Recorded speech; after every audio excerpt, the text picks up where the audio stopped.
Bonjour frères et sœurs. Excusez-moi, ça fait longtemps que je ne vous ai pas vu. J'étais pris par d'autres affaires, et donc je n'ai pas pu venir vous voir. Et ça fait plaisir de vous voir maintenant, aujourd'hui. J'ai à cœur de vous parler de quelque chose qui bien sûr, me saisit moi, mais ça vous saisit vous aussi. Comment dire, le titre, ça pourrait être, je ne sais pas, de ce message, c'est « On aime bien maîtriser les choses ». Qu'est-ce qu'on aime bien maîtriser les choses? Et c'est normal. Une épouse, elle va être assurée parce que son mari est parti au travail. Quelque part, elle maîtrise un peu sa situation, son foyer. Elle sait où est son mari, etc. Le mari peut faire la même chose. Il dit, ma femme, elle est partie en course, qu'est-ce qu'elle fait? Ah si, elle a fait ça. Bon, ça va. Je suis content, les choses sont dans ma tête, je vois tout, c'est bien. Ou alors mes enfants, ils vont pas bien, il faut absolument que je les mette dans un bocal, parce que sinon, ils vont être agressés par le monde, etc. Et donc, il faut que je maîtrise mes enfants, n'est-ce pas? Ou mes parents. Enfin, bon bref, vous voyez, on a tendance à faire ça. Parce que le Seigneur nous a donné des capacités pour maîtriser. C'est bien. Si vous êtes dans un avion, et que le pilote vous dit, je ne maîtrise pas trop l'appareil, je ne sais pas comment c'est la première fois que je le fais, on n'a même pas eu de formation, etc. Vous allez vous dire, je voudrais bien descendre, mais à 11 km d'altitude, ça va être difficile. Si vous êtes avec un chauffeur qui n'a pas son permis, c'est la même chose. C'est bien la maîtrise. Et nous sommes partis souvent dans l'idée qu'il faut tout maîtriser. Et moi, je suis comme ça. J'ai tendance à être comme ça, de dire, voilà, je suis content parce que je maîtrise tout.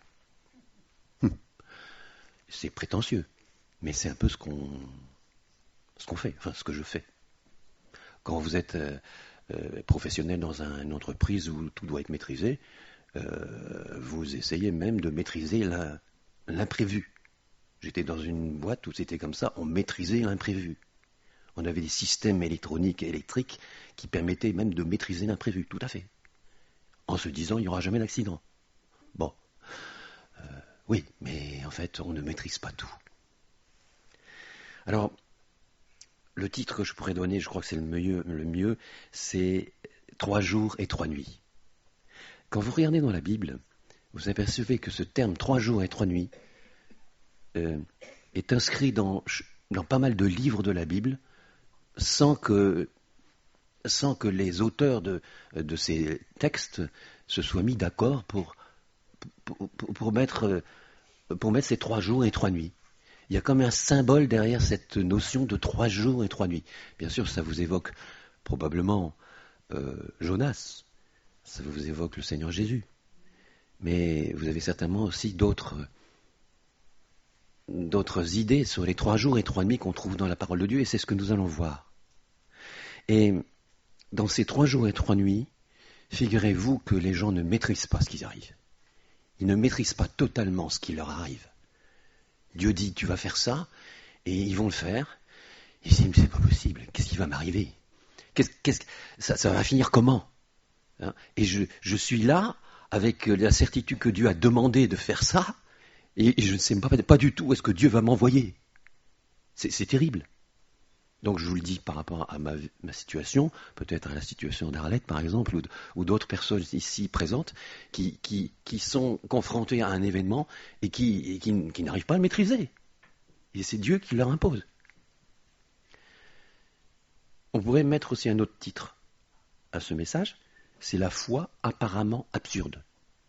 La foi apparemment absurde. Vous voyez ce que ça veut dire? Ça pourrait être aussi aller à contre-courant. C'est le thème, normalement, du message du dimanche de l'Église persécutée qui est aujourd'hui. Mais je n'ai pas préparé, j'ai rien préparé de diapo. Mais enfin, nos frères et sœurs qui sont dans la détresse sont aussi un peu souvent dans cette situation. Punaise, je dois faire ça. Je suis dans cette situation-là et je ne vois pas l'issue.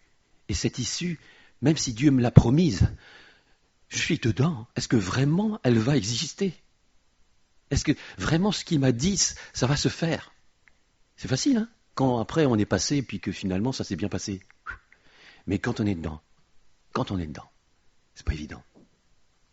Nebuchadnezzar, par exemple, dit « Je vais tuer tous les sages de Babylone. J'en ai marre, ils sont en train de se moquer de moi. Parce que j'ai eu un rêve, je ne sais plus quel est ce rêve, mais ils doivent le savoir. » Et puis, voilà que Daniel vient le voir, et dans la foi qu'il place en Dieu, il dit « Laisse-nous de temps de pouvoir consulter mon Dieu, qui peut-être me donnera la réponse. » Mais il n'en sait rien du tout. Il n'en sait rien du tout. Alors, il n'est pas marqué que c'est 3 jours et 3 nuits pour Daniel et ses amis. Hein. Mais Daniel va voir ses amis et dit, il faut qu'on prie. Il faut qu'on prie. On ne sait pas du tout ce qu'il y a eu comme rêve, ce Nebuchadnezzar complètement fou. Mais si on ne veut pas mourir, il va bien falloir que Dieu nous révèle. Et s'il ne nous révèle pas, c'est foutu. Donc, priez. Qu'on se mette à prier pour que je puisse le savoir. Et puis Daniel, il est heureux. Vous voyez la façon dont il exprime sa joie lorsqu'il sait ce qu'était le rêve de Babylone, enfin de Nebuchadnezzar. Il est heureux parce que il est passé par une mauvaise, il aurait pu passer par une mauvaise porte, hein, parce que aller voir le roi et lui dire, tu sais, je vais pouvoir peut-être te dire ce qui s'est passé, et puis que si Dieu ne l'avait pas répondu, c'est le premier qui serait exécuté, hein, ça c'est sûr. Hein. Voyez ? Imaginez l'apôtre Paul. Il arrive à Damas, il n'est pas encore l'apôtre Paul, et puis il est foudroyé et il est aveugle, a priori, pour toute sa vie, aveugle. Puis Ananias vient le voir 3 jours plus tard, 3 jours. Cette notion de 3 jours, on la trouve partout. Curieux, c'est comme ça. Voilà. Et puis il y a des écailles qui tombent de ses yeux, et vraiment les écailles de ses yeux spirituels sont tombées également. Voilà. C'est le chemin étroit et incertain dans lequel parfois le Seigneur nous met. C'est pas le chemin large où on est certain, parce qu'on est parti sur l'autoroute, de tout ce qui est tout à fait normal et où on maîtrise tout et où on a les panneaux qui nous permettent d'aller jusqu'à destination. Aucun souci, tout va bien. Voilà. Parfois, le Seigneur nous met dans d'autres situations pour nous aider dans notre foi. Mais quand on est dedans, c'est pas rigolo. Alors, chers frères et sœurs, que le Seigneur vous bénisse tous dans la méditation de sa parole. Est-ce qu'il vous est déjà arrivé de vous trouver dans l'incertitude de l'avenir, l'angoisse de ce que Dieu semble vous réserver? Vous voyez bien que Dieu désire ça en plus, ce quelque chose-là. Et ce quelque chose est angoissant. Jacques chapitre 1, verset 2, vous connaissez, il nous est dit « Mes frères, regardez comme un sujet de joie complète les diverses épreuves auxquelles vous pouvez être exposés. » Ça veut dire des choses que vous n'avez pas voulu, que vous n'avez pas maîtrisé et qui vous arrivent comme ça, comme à cheveux sur la soupe, de manière absurde. Et vous me disiez, mais Seigneur, mais comment ça se fait que tu permets une chose pareille? Mais c'est comme ça. Alors, certains disent les voies du Seigneur sont impénétrables, vous voyez, ce genre de choses. Et puis des fois c'est même pris dans certains films où on a l'impression qu'on se moque de Dieu. Et Dieu nous met dans des situations improbables, dans lesquelles notre foi est titillée. Hein? Sachant que l'épreuve de votre foi produit la patience, la fermeté, la solidité. Mais il faut que la patience accomplisse parfaitement son œuvre, afin que vous soyez parfaits et accomplis, sans faillir en rien. Et ça passe par quelque chose qui est de l'ordre du hasard ou de l'incertitude. Le hasard n'existe pas. Dieu, excusez-moi, Dieu est en dehors de tout ça. N'est-ce pas? Alors nous allons prendre des exemples où nous voyons cette angoisse, parfois à mots couverts, où la personne se pose la question, est-ce que je dois encore faire confiance à Dieu? Est-ce que je peux encore faire confiance à Dieu? Malgré ce qui m'arrive, que dois-je faire? Alors le premier, bien sûr, le premier que j'ai choisi, vous en avez peut-être d'autres, c'est Abraham. Abraham, à la fin de sa vie, Genèse 22, versets 3 et 4, il passe 3 jours dans l'incertitude, parce qu'il part de Beersheba, et il va aller au mont Moria, qui est dans le nord d'Israël, et puis il prend son fils, et on lui a demandé quelque chose, Dieu lui a demandé quelque chose, et vous connaissez l'histoire, Dieu lui demande d'offrir son fils, le fils de la promesse, en holocauste. Et donc, mettons-nous à la place d'Abraham, qui n'est pas... Nous, ça va, hein, on est content, parce que on sait qu'il y a eu un bouc qui a été mis en substitution juste au moment où il allait baisser son poignard sur son fils, hein, qui était ligoté sur l'autel. C'est facile. On s'est dit, bon, ben, oui, mais c'était prévu. Oui, c'était prévu.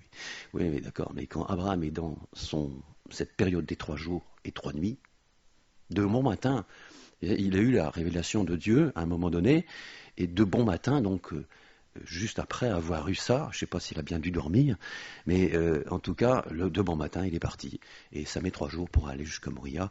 Dans la soirée, il arrive à Moria, et là, il va falloir bien que, finalement, il s'est peut-être dit plein de choses, peut-être que le Seigneur va permettre que ça soit différent, que non, jusqu'au moment où il va descendre le poignard sur son fils, à ce moment-là, Dieu l'arrête.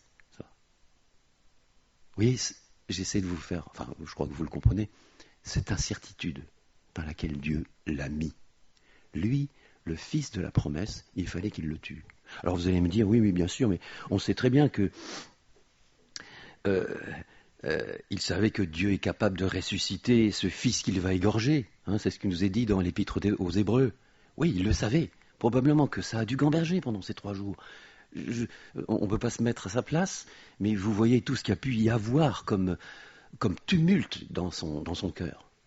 C'est ce qui arrive, et c'est ce qui arrive parfois, ce qui peut vous arriver parfois, ce qui peut m'arriver parfois.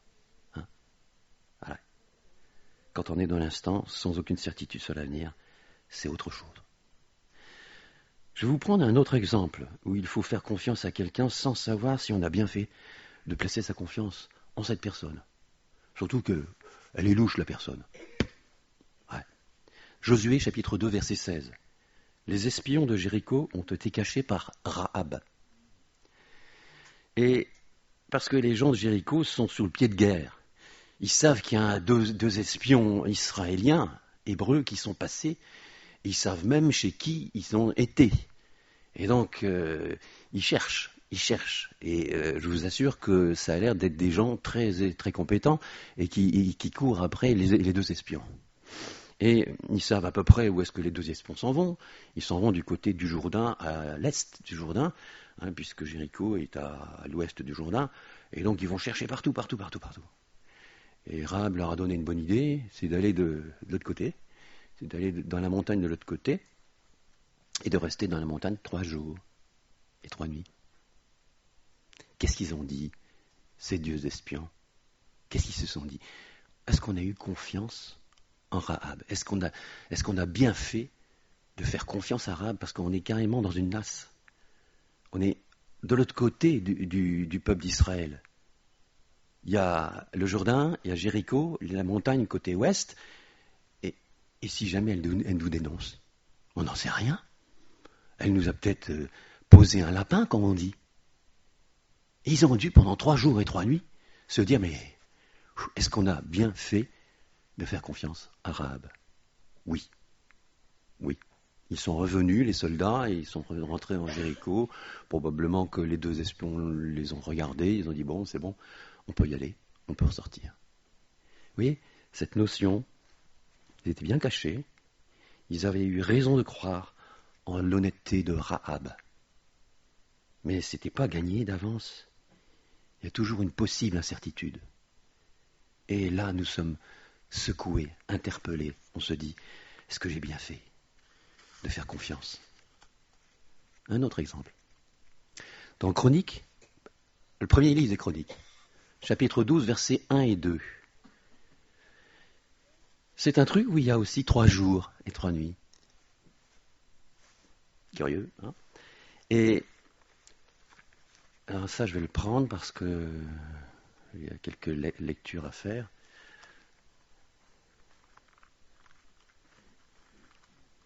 Alors, 1 Chronique 12. David va être le roi d'Israël. Pourtant, il y a déjà un roi.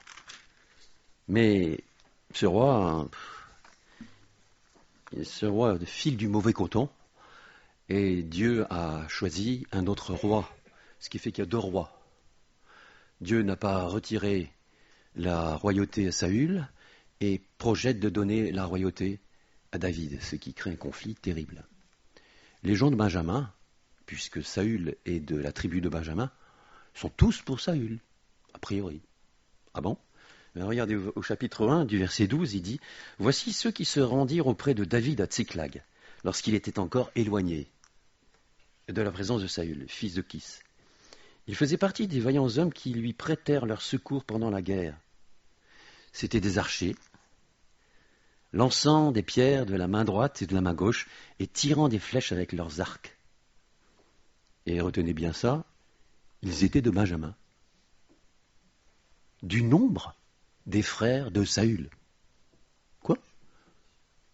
Même dans la famille de Saül, il y avait des gens de sa famille qui avaient déjà changé de camp. C'est curieux, hein? C'est curieux. Ils étaient de Benjamin, du nombre des frères de Saül. Le roi, à l'époque, c'était Saül. Eh bien, parmi même ces benjamites, proches de Saül, certains avaient choisi de refuser Saül comme roi. Il faut avoir la foi en Dieu pour faire ça, parce que à l'époque, Saül, c'est un homme costaud, très solide, très royal, très imposant. Et ils avaient décidé que c'était David, de la tribu de Juda, qui serait roi. C'est ce qu'on voit au verset 16 à 18. Verset 16 à 18. Il y eut aussi, 1 Chronique 12, verset 16, il y eut aussi des fils de Benjamin et de Juda qui se rendirent auprès de David dans la forteresse. David sortit au-devant d'eux et leur adressa les paroles en disant « Si vous venez à moi dans de bonnes intentions pour me secourir, mon cœur s'unira à vous. Mais si c'est pour me tromper au profit de mes ennemis, quand je ne commets aucune violence, et que le Dieu de nos pères le voie et qu'il fasse justice. » David n'est pas fou, hein. Tous ces gens de Benjamin, ils sont du côté de Saül, a priori. Pas me raconter des carabistouilles, hein. Vous êtes pour Saül, hein. Vous venez simplement pour m'espionner. Hein. Et Amasaï, verset 18, l'un des principaux officiers, fut revêtu du Saint-Esprit. Ouais, du Saint-Esprit. Et il dit, nous sommes à toi, David, et avec toi, fils d'Isaïe. Paix à toi et paix à ceux qui te secourent, car ton Dieu t'a secouru. Et David les accueillit, et il les plaça parmi les chefs de la troupe. Spirituellement, David a compris qu'ils avaient changé de bord, par la foi qu'ils avaient en David et en Dieu. Ils savaient que c'était plus Saül. Ah oui, c'est facile, hein. C'est facile de faire ça quand on est de la tribu de Saül, et de dire, non, c'est pas Saül, c'est lui. Il faudra avoir, bien sûr, hein, il faut avoir la foi pour changer de roi, parce que ce Saül, il est encore puissant. Et au verset 38, il nous est dit, verset 38, tous les hommes, gens de guerre, 1 Chronique 12, 38, tous les hommes, gens de guerre, prêts à combattre, arrivèrent à Hébron en sincérité de cœur, pour établir David roi sur tout Israël. Et tout le reste d'Israël était également unanime pour faire régner David. Ils furent là 3 jours avec David, mangeant et buvant, car leurs frères leur avaient préparé des vivres.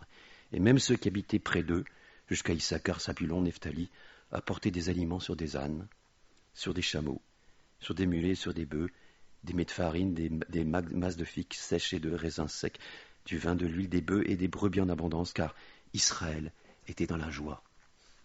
Ils ont été dans la joie, mais leur foi a été absurde. Pour eux, c'était logique que c'était Saül le roi. Ils étaient de la tribu de Benjamin et de la famille proche de Saül. Eh bien, ils avaient changé. Ils étaient devenus des pro-David. C'est quelque chose d'absurde, de dangereux, de refuser Saül. Ça paraît fou de choisir David. Pourtant, c'est cela qu'ils font. Ils sont dans l'incertitude de l'avenir. C'est angoissant de risquer de tout perdre. Et voilà qu'ils vont faire la fête. Verset 40, pendant 3 jours. Tant pis pour l'incertitude de l'avenir. Un autre exemple. Néhémie, chapitre 2, verset 11. Néhémie, chapitre 2, verset 11, il arrive à Jérusalem.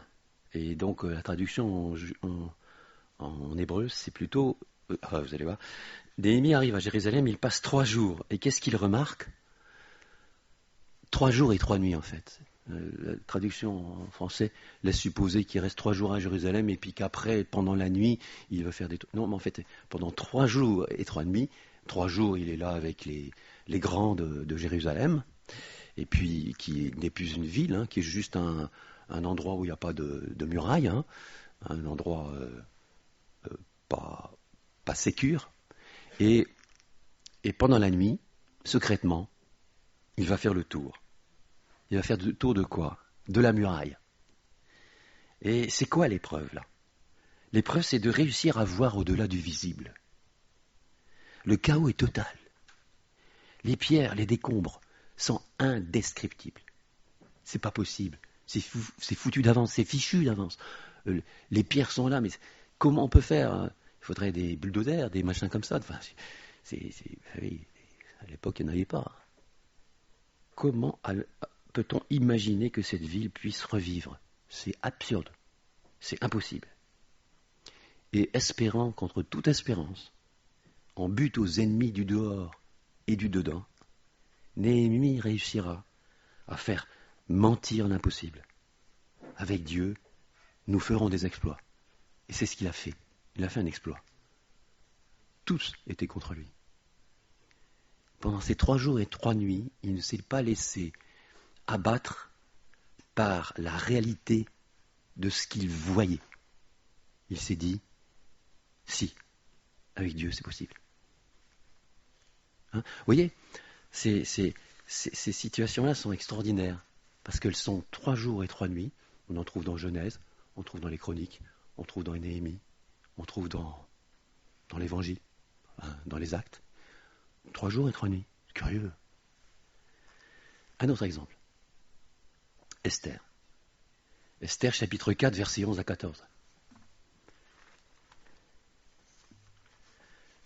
Esther, chapitre 4, versets 11 à 14. Je pense que Esther, c'est dans la Bible. Hein, Esther, chapitre 4, versets 11 à 14. Tous les serviteurs du roi et le peuple des provinces du roi savent qu'il existe une loi prescrivant la peine de mort contre quiconque, homme ou femme, entre chez le roi dans la cour intérieure. Il y avait la cour intérieure et la cour extérieure. Quand Haman vient réclamer de pendre Mardochée, un petit peu juste après, il n'est pas dans la cour intérieure, il est dans la cour extérieure. La cour extérieure, c'est pour les gens qui viennent de l'extérieur. La cour intérieure, c'est vraiment un endroit où n'importe qui n'y est pas convié est transformé en poupée vaudou, hein, pouf, avec les arcs et les flèches de tous ces gardiens qui sont là. C'est interdit. C'est comme ça. Hein, c'est comme ça. Tous les serviteurs, verset 11, hein, chapitre 4, verset 11, tous les serviteurs du roi et le peuple des provinces du roi savent qu'il existe une loi prescrivant la peine de mort contre quiconque, homme ou femme, entre chez le roi dans la cour intérieure, sans y avoir été appelé. Celui-là, seul à la vie sauve, à qui le roi tend le sceptre d'or. Et là, elle nous signale quelque chose. Et moi, je n'ai pas été appelé auprès du roi depuis 30 jours. C'est pas normal, ça.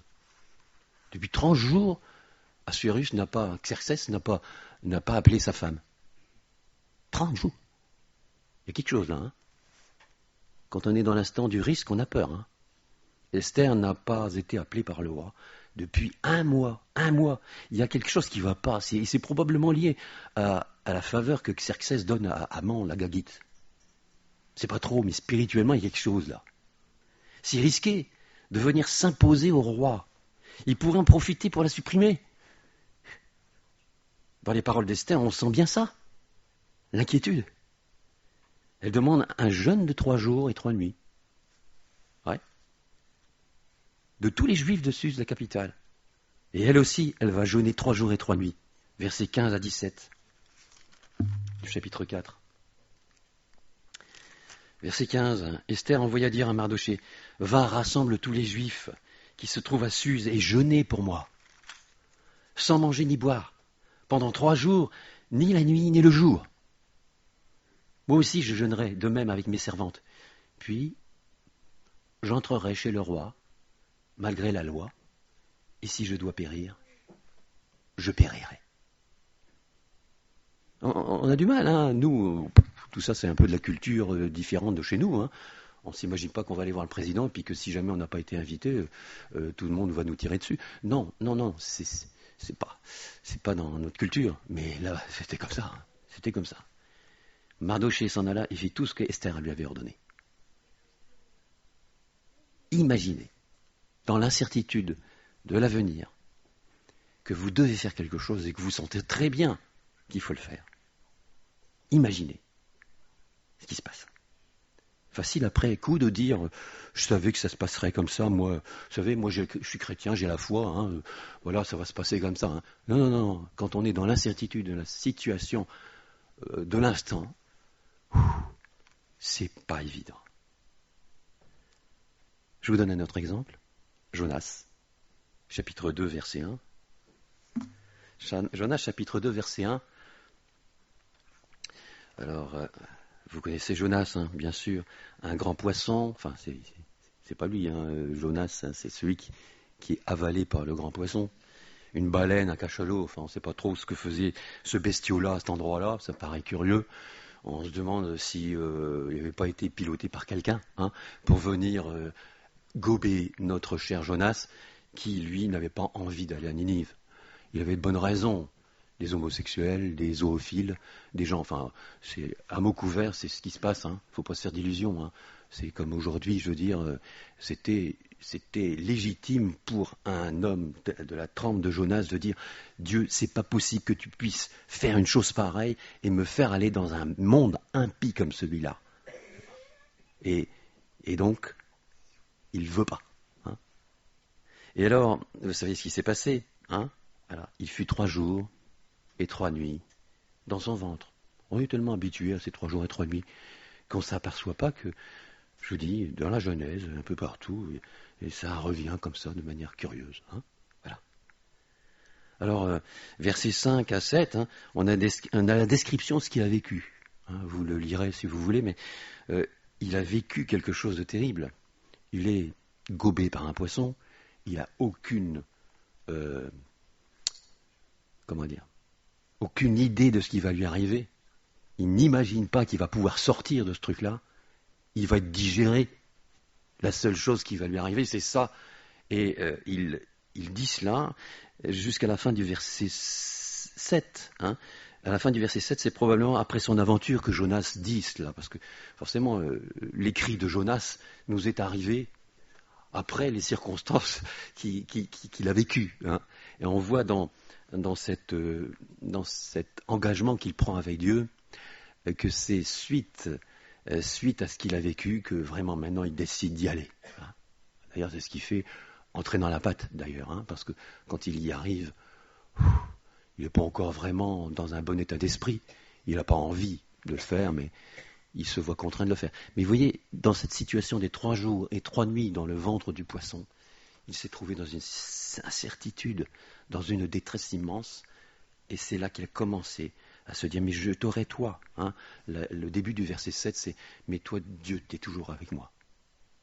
T'es toujours avec moi. Je sais pas, enfin, si Dieu nous donne l'expérience de vivre dans un cachalot un jour, je ne sais pas si je réussirai à dire, je suis avec toi. Tu es avec moi. C'était fini pour lui. Avait-il raison de se confier en Dieu, lui, qui était si désobéissant? Oui, il revient en lui-même. Il est fichu. Mais même fichu, il place sa foi en Dieu. Même fichu. Et nous, quand il nous arrive un pépin, est-ce que moi, quand il m'arrive un pépin, je vais continuer à placer ma foi en Dieu contre toute espérance?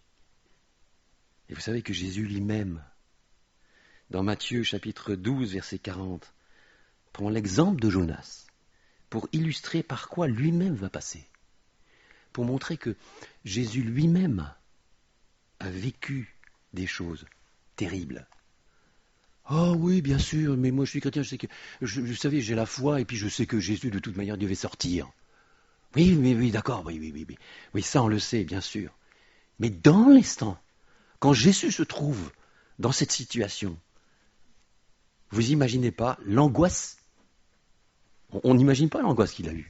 Parce qu'en plus, cette angoisse est liée spirituellement au fait d'endosser l'horreur de l'humanité, de mon horreur, de ton horreur, de toute cette situation terrible. Eh bien, voilà que lui, il allait en transpirer.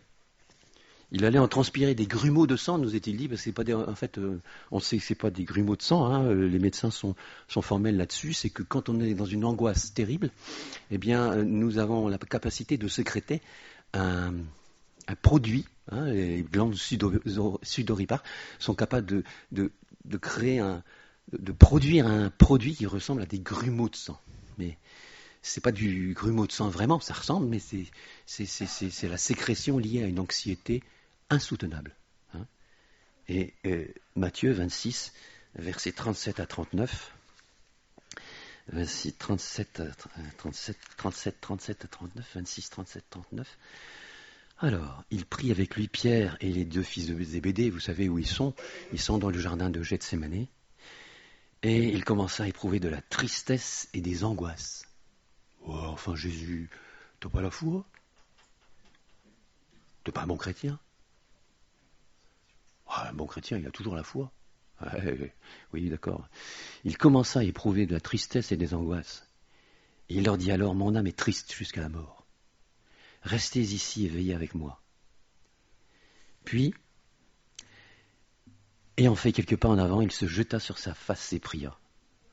Mon Père, s'il est possible que cette coupe s'éloigne de moi, toutefois non pas ce que tu veux, mais non pas ce que je veux, mais ce que tu veux. Et puis, vous savez, après, tout ce qui se passe, hein, ils étaient endormis tellement c'était la fin de la nuit, etc. Et ils n'avaient pas la force de continuer à intercéder pour lui. Il s'est retrouvé tout seul à intercéder pour lui-même. Hein.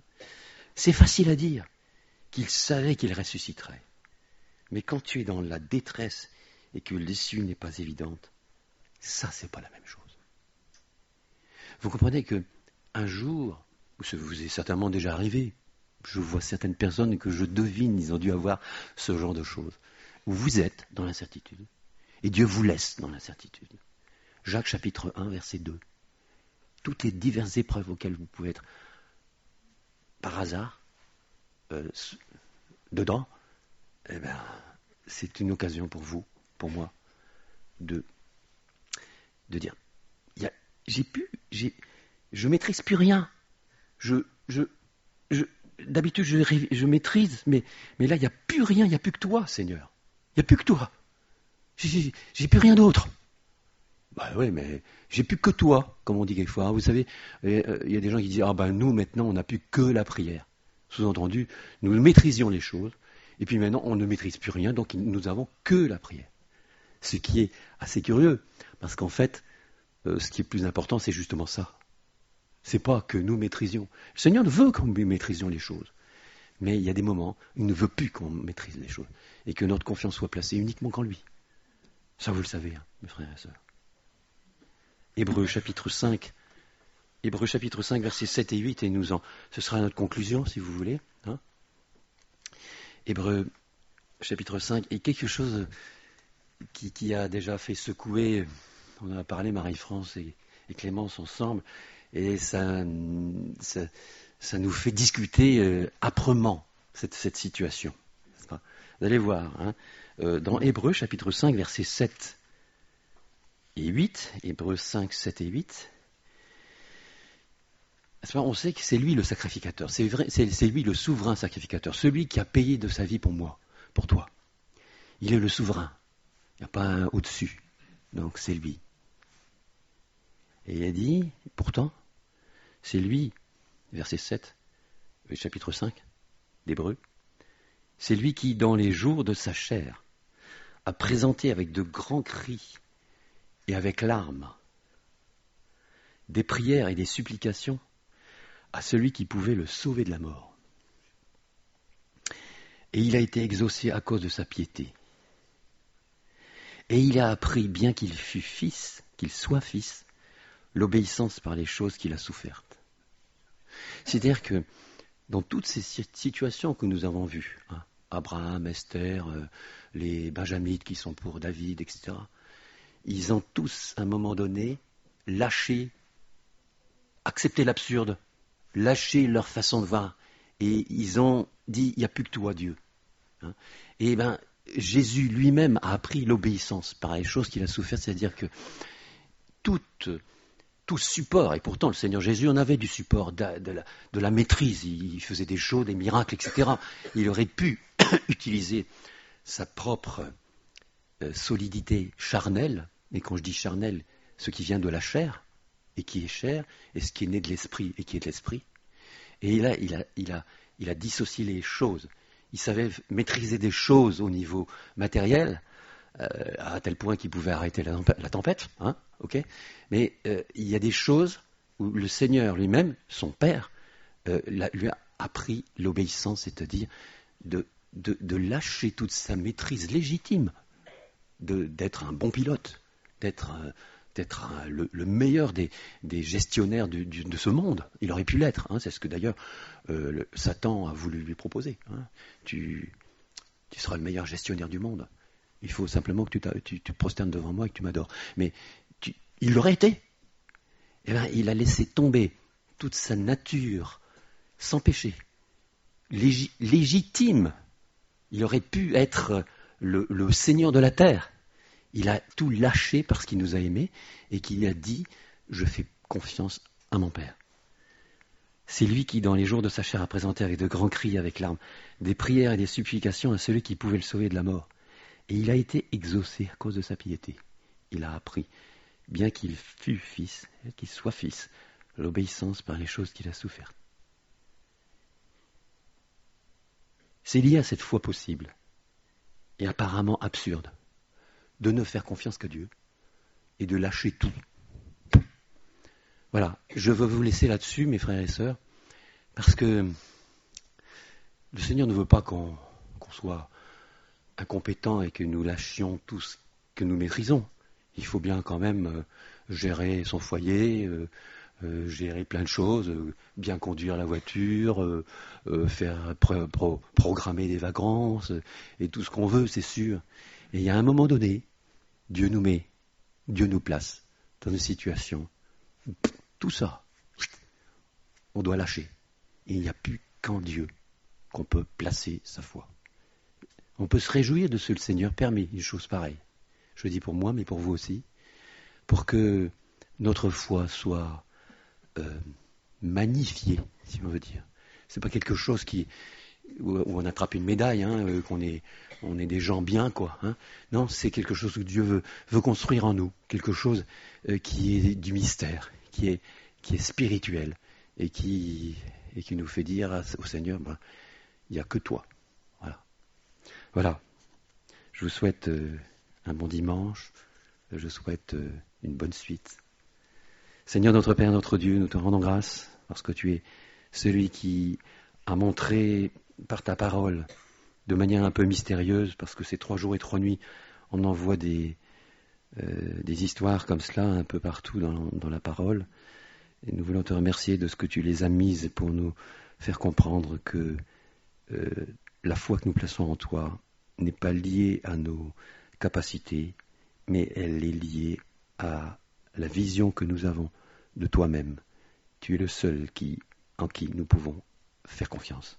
Tu nous l'as montré, ton Fils bien-aimé lui aussi est passé par cette obéissance et il a lui-même accompli cette expiation qui nous permet d'être entièrement libérés et de vivre de cette façon avec toi. Merci Seigneur, parce que ce que tu veux le plus, c'est une communion de foi et de confiance indéfectible en toi, malgré tous les événements dans lesquels tu nous places. Merci Seigneur, parce que tu es merveilleux. Amen.